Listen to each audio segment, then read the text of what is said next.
Hi everyone, today we will talk about how to fix or how to solve Telegram too many attempts.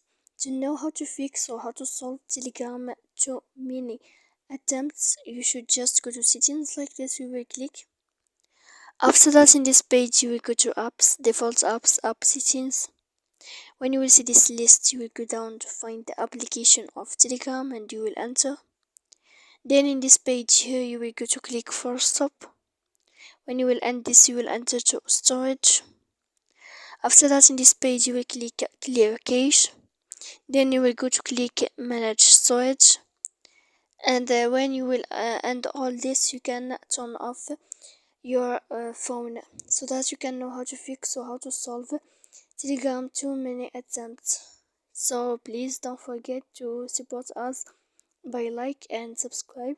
See you next time in another video.